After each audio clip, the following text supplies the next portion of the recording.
پھر ہم اس کے بعد پڑھیں گے یا حیو یا قیوم. تو یا قیوم کو ہم گنجار کے ساتھ پڑھیں گے. میں انشاءاللہ اپنی معروضات کے بعد تھوڑا سا وقت ایسا نکالوں گا کہ آپ لوگ کچھ سوال کر سکیں. ابھی میں نے لفظ گجار عرض کیا ہے تو آپ حضرات یہ پوچھ سکتے ہیں گجار کیوں.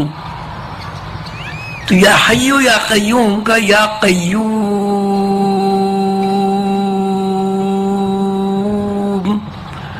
یہ جو گجار پیدا کریں گے اپنی آواز میں تو اس وقت بھی ہمارا یہ تصور ہونا چاہیے کہ یہ آواز جیسے بانسری میں سے آواز نکلتی ہے، ہمارے دل سے یہ آواز باہر آ رہی ہے. یہ چند مرتبہ اگر آپ پریکٹس کریں گے تو انشاءاللہ اس میں کامیابی ہو جائے گی. اب ہم شروع کرتے ہیں. بسم اللہ الرحمن الرحیم. 2 دفعہ سن کے آپ تیسری دفعہ میری ساتھ شریک ہوں. اس وقت ہم سب ایک ہیں، کوئی بڑا نہیں، کوئی چھوٹا نہیں، کوئی استاد نہیں، کوئی شاگرد نہیں. ہم سب اجتماعی طور پر اللہ کی مخلوق ہیں. اور اس ذکر کا منشا یہ ہے کہ میں اللہ تعالی سے دعا کرتا ہوں، میرا دل چاہتا ہے کہ آج کی مجلس میں انشاءاللہ آسمان سے فرشتے تو نازل ہونے ہی ہیں، اس لیے کہ حضور پاک صلی اللہ علیہ وسلم کا ارشاد ہے، سچ ہے، حق ہے کہ جس مجلس میں دل سے اللہ کا ذکر ہوتا ہے وہاں آسمان سے فرشتے اتر آتے ہیں اور وہ ذاکرین کے ساتھ اللہ کا ذکر کرتے ہیں. بسم اللہ الرحمن الرحیم. یا حیو یا قیوم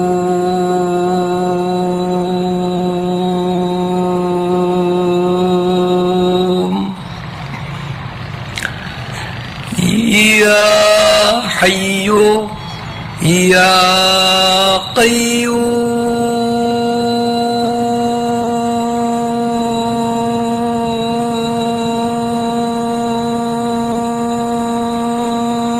یا حیو یا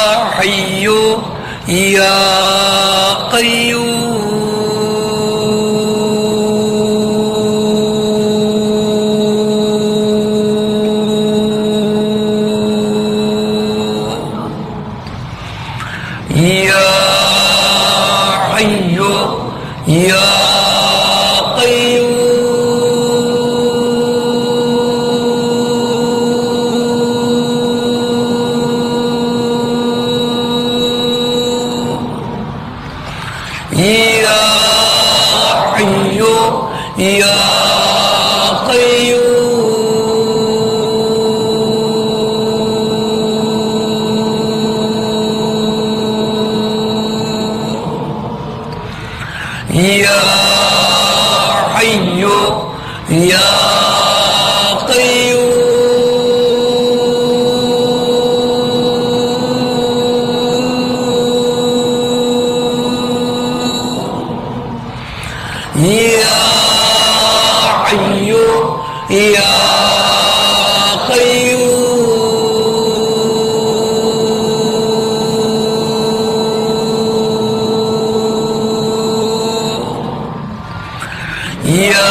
يا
Ya